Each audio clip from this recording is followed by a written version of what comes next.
Maria Isabella Boyd, a Confederate spy. Isabella Boyd, best known as Belle Boyd, was born on May 9, 1844, in Martinsburg, West Virginia. She was just 56 years old when she died on June 11, 1900, in Wisconsin Dells, Wisconsin. She was the daughter of shopkeeper and tobacco farmer Benjamin Reed Boyd, and her mother was Mary Rebecca Glenn Boyd. She lived a happy childhood as a carefree, reckless tomboy who loved to climb trees, race through the woods, be in nature, and compete and play with her brother Bill Boyd and sister Mary Jane Boyd. Despite her family not having much money, she was able to get a good education, and after going through some schooling in Martinsburg, she then attended Mount Washington Female College of Baltimore at age 12. There she studied languages and literature and graduated at 16. That may seem like a very young age to us today, but at that time it was not uncommon at all. After graduating, she became a debutante in Washington, D.C., and as a debutante, she met several of the most popular political and military figures of the day, which would come back to help her later. Pictured on the bottom left is the college that Belle attended. Belle's career as a Confederate spy all started because her family supported the Confederates in a Union-supported area. Belle had raised funds and sewn clothes for the Confederate soldiers and was going to soon be volunteering as a nurse who takes care of the hurt and sick soldiers. Her father was also enlisted in General Thomas Jackson's army, who is better known as Stonewall Jackson, and she was proud of her father. She supported everything that he did, and because he was involved in the war, she wanted to be involved in as many ways as possible. It all started when her father was away and a few Union soldiers tried to invade Boyd's home. These soldiers tried to hang Union flags outside of her home, but her mother objected, and when she did this, a soldier cursed at her and assaulted her, so Belle pulled out a small pistol and fatally shot and killed the soldier who did this to her mother.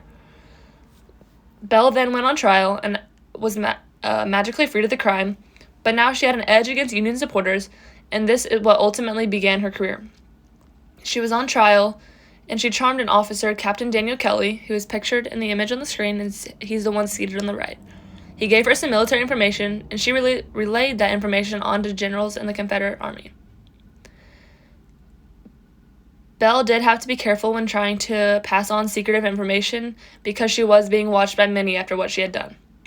Belle had used her slave Eliza Hopewell to pass this information on to General Turner Ashby and Stonewall Jackson during the Shenandoah Valley Campaign, which was a time period in the war. In May of 1862, Belle listened to Northern officers through a hole in a closet floor, and after hearing the officers talk, Belle rode 15 miles through the night to report what she had heard to Ashby. In that same month, she also urged Jackson's troops to hurry their attack on the Royal Front so they could seize the town before Union forces destroyed its supply units and transportation paths. Belle considered these two remarks as some of her most significant contributions to the war. However, by this time in Belle's life, she was becoming well known to many in the North and in the South. Newspapers began to write about her and her accomplishments, and she was being described as a young woman waving her sunbonnet, which was a hat that women of the time period wore, to cheer on Confederate troops amid a hail of bullets. And amid a hail of bullets was a true statement, because one time in the middle of a battle, Belle went into the heat of the battle, amid bullets flying past her, to tell Jackson some news. Union officials now, however, began to regret being so nice and forgiving of Belle early on in life, and in late 1862, they seized Boyd and sent her to Old Capitol Prison in Washington, which is pictured in the bottom right.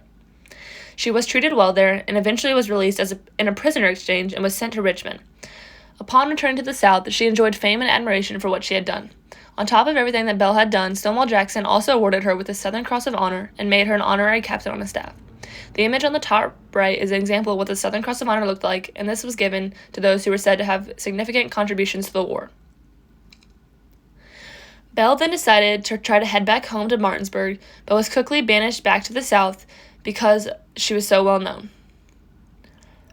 After being banished back to the South, she decided to head to England, and while she was in England, she started to write to support herself, and eventually she published Belle Boyd in Camp and Prison.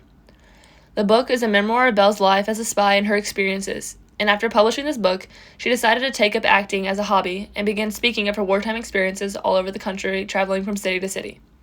Throughout her life, she ended up being arrested 6 times, imprisoned 3 times, and exiled twice. Belle was also married 3 times and had 4 children. Ironically, 2 of her husbands were Union officers or men who served in the Union Army in support of the Unions. Belle did end up dying on stage in Wisconsin, and her home is now a museum. Belle took advantage of the way that people viewed women at the time, because women at the time were viewed as uneducated and unable to do things that men could do. Bella proved them wrong, and because of this, she's a very historical person who has helped women get to where we are today.